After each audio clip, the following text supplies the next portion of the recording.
Dave, we'll start with Tuesday night. You obviously had that period over the festive period where you maybe didn't get the results your performances deserved. To win, you maybe weren't at your best on Tuesday. Is that a case of these things balancing themselves out over the course of a season? I don't know, balance themselves out. I think anybody, including myself, that went into Tuesday night's game thinking it was going to be an open, lovely spectacle of a game of football, maybe need to reassess what they were thinking. I can go into it with plenty of optimism that might be the case, but the reality of it is I probably knew it wasn't going to be like that. So did the game pan out as I thought it might? Unfortunately, yes. And I suppose shows that, and listen, we did it a little bit when we went to Crystal Palace. We want to try and make the game, when you're maybe at a disadvantage, and make the game ugly and scrappy in order to give yourself the best chance of winning.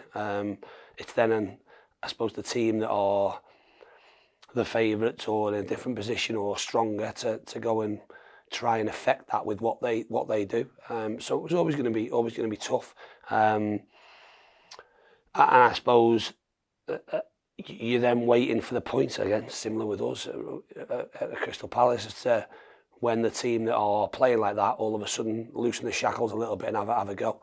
I suppose where we're at currently with our personnel is that we're probably not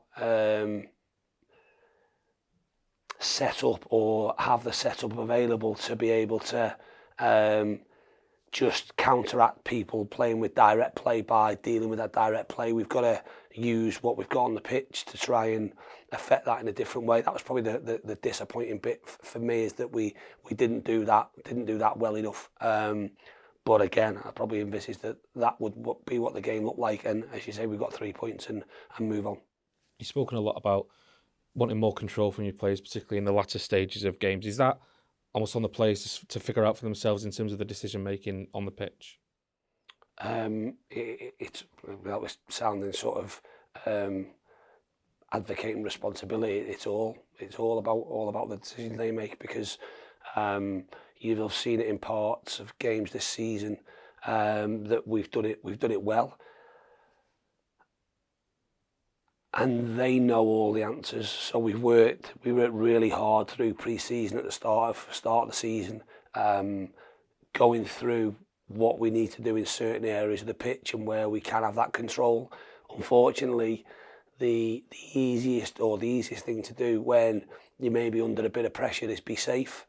And that starts right from the back in terms of the decision making that Ben makes. I'm not saying we want to play out all the time, but you've got to make the right decision. If it's on to have a touch and sort of try and find a pass rather than just smash it forward. Because as I said after the game, more often than not, when you're smashing it forward, if people are coming towards the ball looking to try and play, then it's going to drop to a spare player somewhere around the halfway line for the opposition, and the ball more often than not will end up coming back into the area you've just come from. So we've got to be, like I say, I don't know if brave is the right word, but we've got to make good decisions there in order to allow us to get some more control. That means that defenders, wherever they are, need to split quickly and get on the ball, look to find a pass. Can we find the middle of the pitch in terms of our midfielders, and look to play through teams rather than, like I say, taking a less risky approach, if you like, and just playing forward with little joy. On a more positive front, I mean, goals are coming from all angles for you at the minute. I think your last 6 goals have all come from a different player, and I suppose after losing a player like Louis Barry early in the transfer window, that's really important, isn't it? It's for them to be coming from different sources. That's regardless of whether you lose players or not. That's really important anyway. So we, at the start of the season, we'll look at, I suppose, what it takes to win type set up and what you'll need in terms of historically over the course of the last 10, 15 years, points, draws, wins, goals scored, goals against, goal difference, and goal scorers. And I'm not going to say it's the gold standard, but having 15 different goal scorers over the course of a season for an EFL team is sort of where we've always tried to be over the last few years, and we've just exceeded that. I think we've got 16 now scored goals. Obviously helps if someone can score 20 for you, but the reality of it is you need to score a set amount of goals or a number of goals over the course of the season that more often than not will result in or will have an effect on where you finish in the table. There aren't many teams that will be the top scorers in the league that will finish down the bottom of the table, just as there aren't many teams in the league that will concede a load of goals and finish up the top. So the amount of goals you score and the amount of goals conceded are obviously going to have an impact on winning football matches and where you finish in the table. So if we've got to get 100 goals per se over the course of a season, yeah, you'd hope that the larger percentage of that was taken up by your forward players.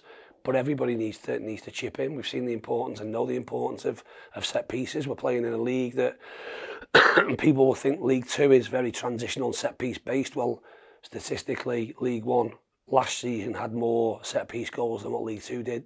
So that is an important part of the game. And within that, your centre halves are going to have to get goals. If we're playing with wing backs, we go our wing backs' responsibility to and license to get forward. So you'd hope that they'll end up in goal scoring positions.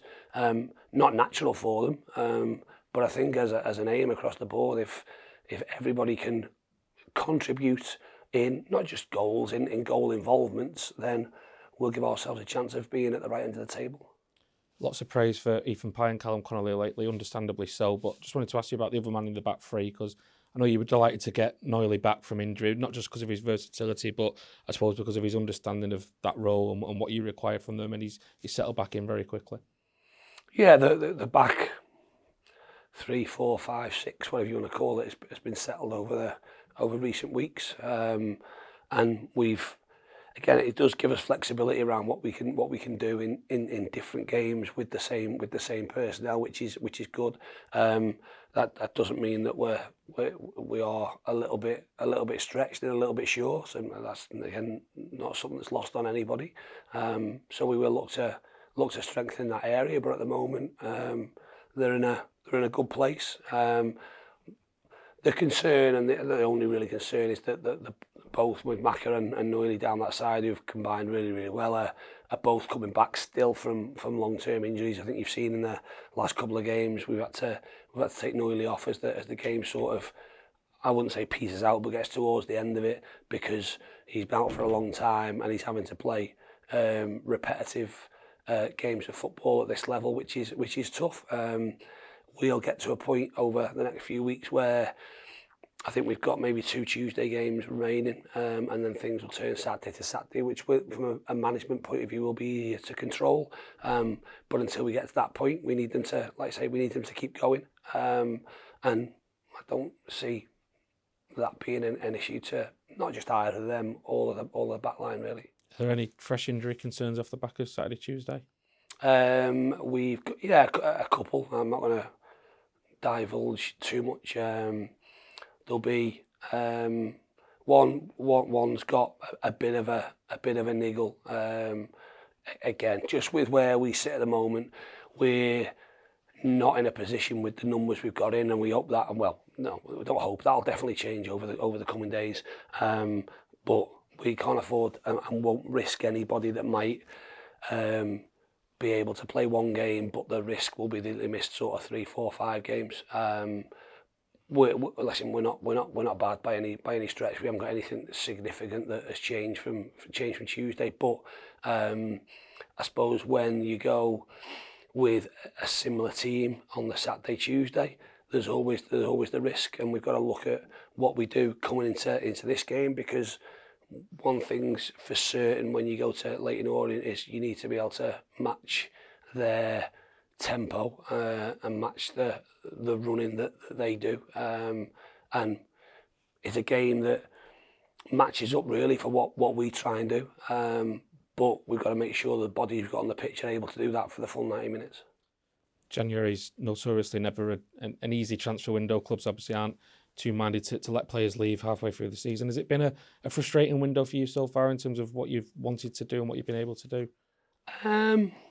No, not really frustrating, because listen, if we get to the point where the window closes and we've not done what we've wanted to do, then of course there'll be a frustration.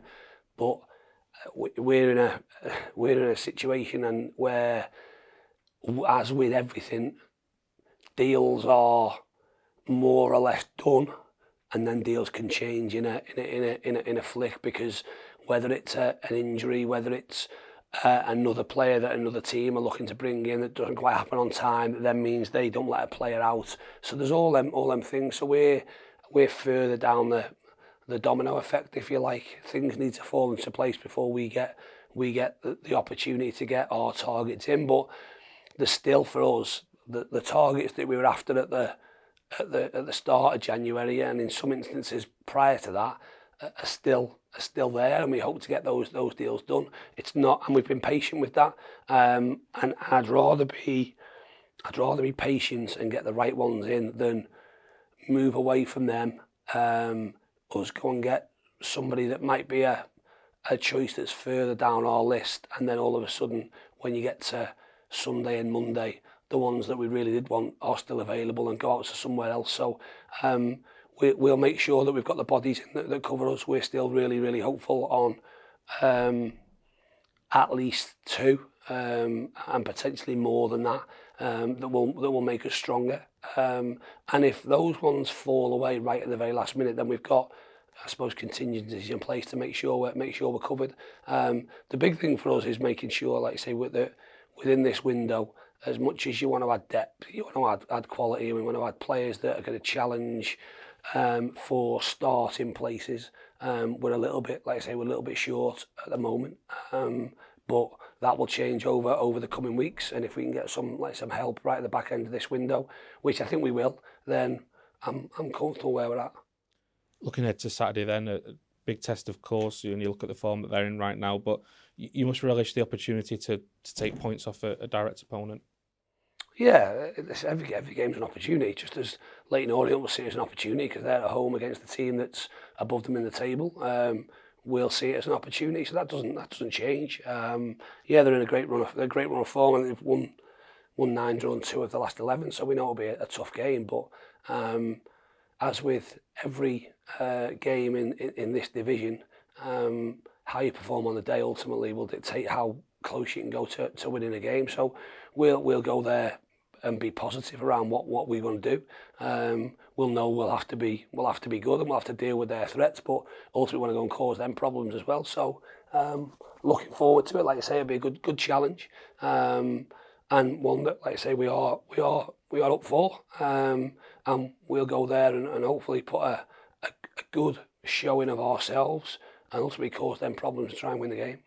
Had a difficult start to the season, Orient. They were still in the relegation zone at the start of December.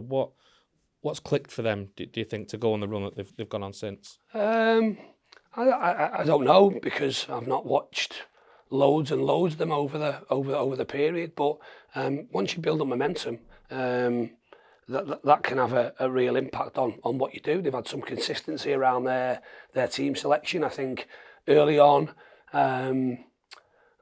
they probably were victims of getting caught out playing a little bit too much. And what they've done is probably gone not a little bit more direct, but used the threats they've got at the top end of the pitch. And have brought players in on the day of match winners. You need to see that from the game on Tuesday at Exeter, and the goal involvements that Markande, Donnelly, Kelman, Aziz, I think on the left will have. They've got fullbacks, whether it be Galbraith or James and Curry, that will join in and experience in the middle of the pitch and experience at the back. So they've, I suppose, go back to what I said previously, they've got into a rhythm of scoring goals and being a threat and not conceding goals. That's a good recipe for winning games. Over the course of the season, you'll play different teams at different parts, and your runs might come against teams that maybe are having a bit of a run. I think notoriously they played some of what you'd suggest are the teams that are up near the top of the table at the early part of the season. But regardless of what happens, you're going to be judged on 46 games. They've got themselves into a position now where they're competing for a playoff place and will fancy themselves to stay in there. So